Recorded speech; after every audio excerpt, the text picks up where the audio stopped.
Hello friends, मैं दीपक Chandra permutation combination का part 7 लेकर मैं आपके सामने उपस्थित हूँ। और मेरा कमिटमेंट है कि मैं ये चैप्टर जो बैंक पीओ क्लर्क में मुख्यतः और एमबीए सारे एमबीएज में पूछते हैं, मैं आपको इतना मजबूत करा दूंगा कि आपका परमुटेशन कॉम्बिनेशन महज एक अर्थमेटिक का चैप्टर लगेगा। ये मेरा आपसे वादा है। बच्चों, मुझे बहुत खुशी होती है जब आप वीडियोज़ को आप देखते हैं, शेयर करते हैं और आप मुझे कमेंट करते हैं। ठीक इसी प्रकार जिस प्रकार प्रारंभ से आज तक आप लोग मेरे साथ हैं और आप चैनल को ग्रो करने में काफ़ी मदद कर रहे हैं, इसके लिए आप सभी विद्यार्थियों को, मित्रों को मेरा बहुत बहुत धन्यवाद। चलिए शुरू करते हैं। मैं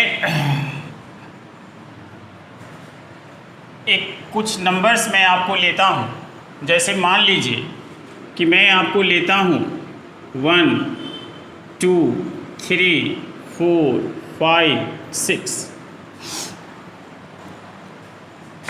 7 भी ले लेते हैं। और मैं आज के वीडियो में मैं 4 डिजिट नंबर ही बनाना मैं सिखा रहा हूँ, लेकिन ये नंबर ऑड होना चाहिए। ठीक है, आप जानते हैं मेरे प्यारे बच्चों कि ऑड नंबर तभी हो सकता है जब उसका लास्ट डिजिट ऑड। क्लियर? यदि किसी नंबर का लास्ट डिजिट आपका 1 3 5 7 या 9 में से कोई भी हो, तो इसके पहले कोई भी नंबर्स होगा तो ये आपका ऑड नंबर होगा। इसमें कहीं कोई डाउट्स नहीं है। तो यदि मैं 1 2 3 4 5 6 7 को लेकर मैं ऑड नंबर में बनाऊंगा, तो सबसे पहले 4 डिजिट नंबर आपको फॉर्म करना है, तो आप 4 प्लेसेज आप यहाँ बना लीजिए। उसके बाद अब आपको फिर ये डिसाइड करना होगा कि can I start initial position और फाइनल पोजीशन। तो आप ये जान लीजिए कि यदि आपके पास 7 ऑप्शंस है, यदि आप 7 6 5 4 आप ऐसे लिख देंगे, तो आप देखिए आपके पास ऑड नंबर्स आपका 1 है, 3 है, 5 है और 7 है। ठीक है, अब आप कहेंगे कि सर यहाँ पर 4 वेज रखने का तरीका है, लेकिन यदि आप स्टार्टिंग पोजीशन से आप शुरू करेंगे तो आपके पास there are 4 ways to fill this last place. लेकिन यदि आप इस स्थान से शुरू किए हैं, तो क्या यदि यहाँ से आप स्टार्ट करते हुए क्या यहाँ पर 4 वेज आपके पास अवेलेबल रह पाएगा? This is the question.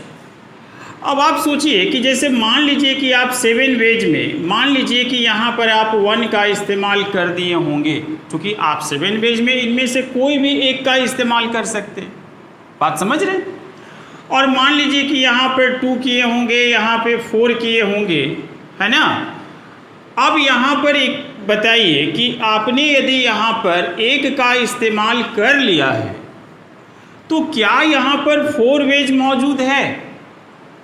4 veg आपके पास अवेलेबल अब है कि आप इस प्लेस को 4 वेज से आप भर सकते हैं?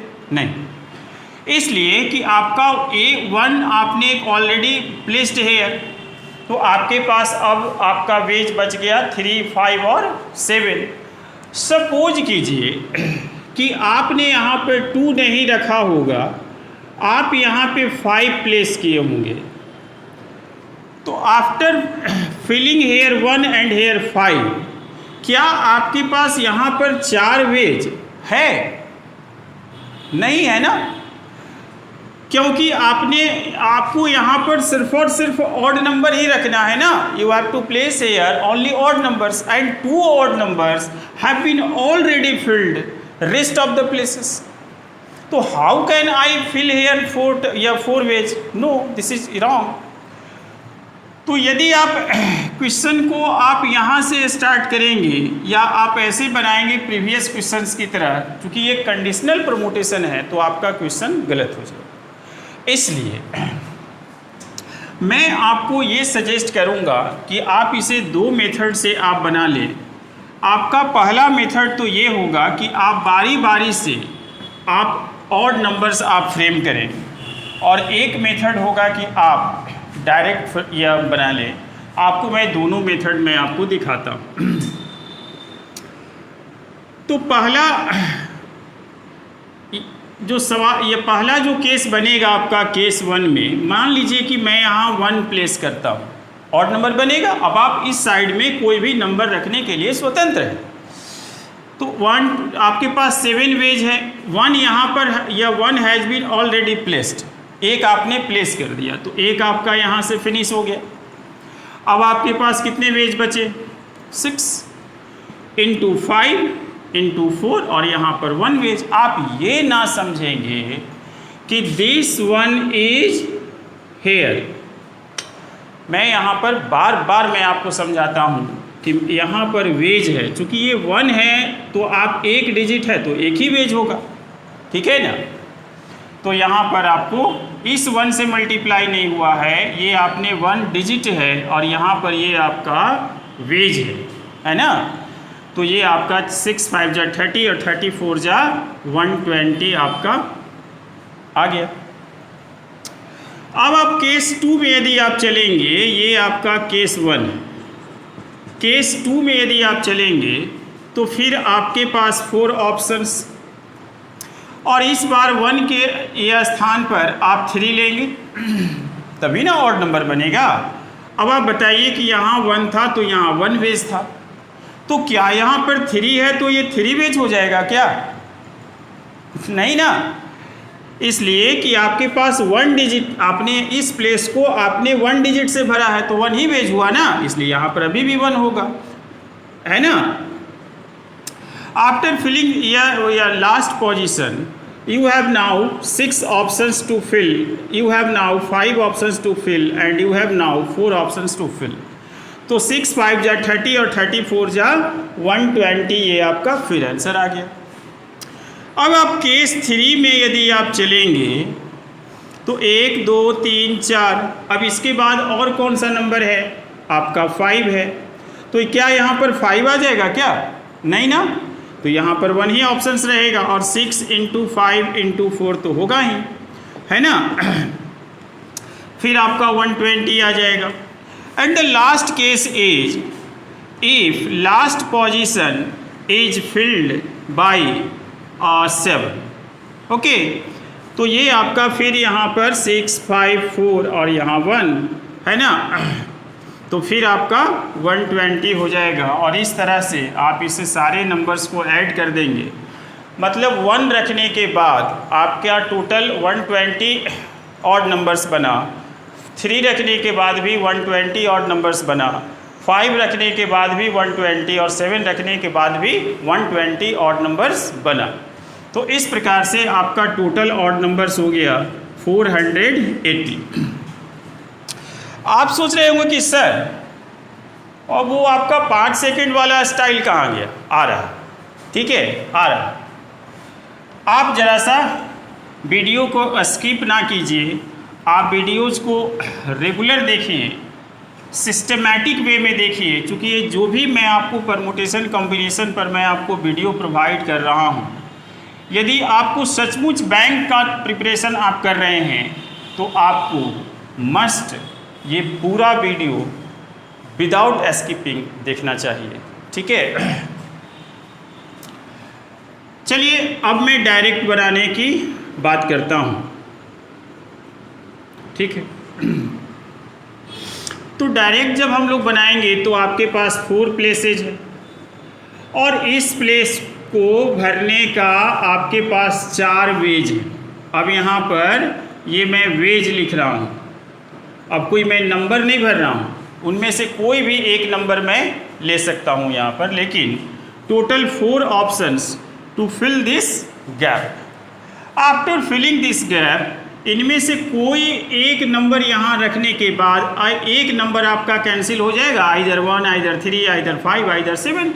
आई don't know where which number is used here, ठीक है ना। बट ये तो मैं कह सकता हूँ कि ना कि इनमें से कोई एक नंबर यूज किया गया होगा एक बार में, फिर दूसरी बार में ये यूज किया गया होगा, ये यूज किया गया होगा, ये यूज किया गया होगा। क्लियर? मतलब टोटल 4 ऑप्शंस जो है अवेलेबल हैं उस प्लेस को रखने के लिए। तो after filling this box you have now 6 ways to fill this place.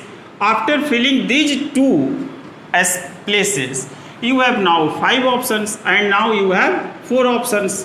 तो ये आपका 30 और 34 जा 120 और 124 जा 480। आपने देखा कि ये 5 सेकंड वाला बात सही हो गया, ठीक है।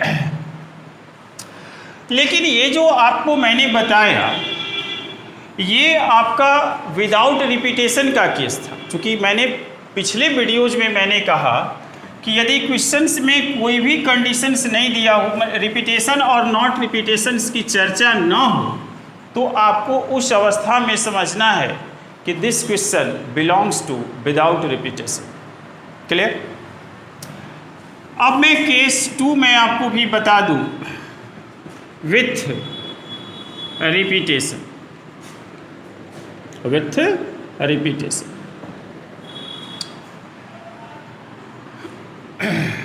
अब आप देखिए, जब मैं रिपीटेशंस के लिए मैं क्वेश्चन को बनाऊंगा तो देखिए आपके पास टोटल 4 वेज है, आपको ऑड नंबर तो बनाना ही है। मतलब हर हालत में आपको इस प्लेस पर 1, 3, 5, 7 ही रखना है, इसके अलावा कोई अदर नंबर आपको प्लेस करना ही नहीं है। मतलब there are 4 ways to fill this place.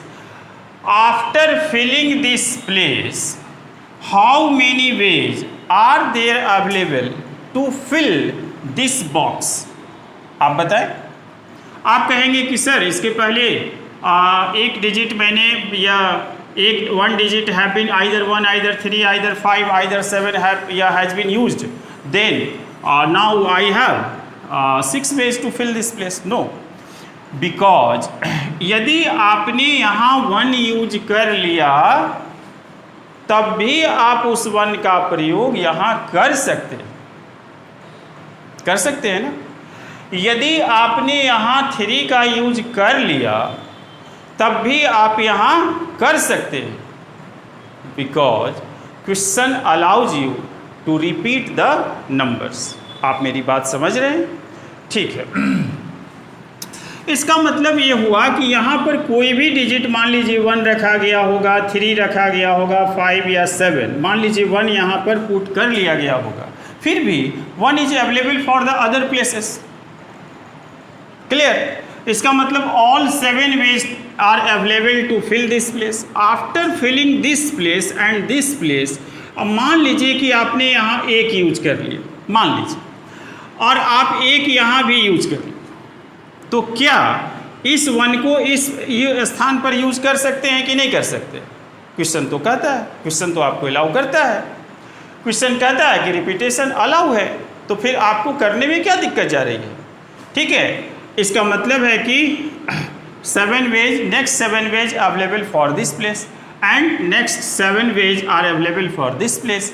तो ये आपका 7Q इंटू 4 हो जाएगा, और 7Q हो जाएगा आपका 343 इंटू 4, डैट इज 4 3 जा 12, 16 और 4 4 जा 16 और 1 17 और 13 और 12 और 1 13, ये आपका आंसर हो जाएगा।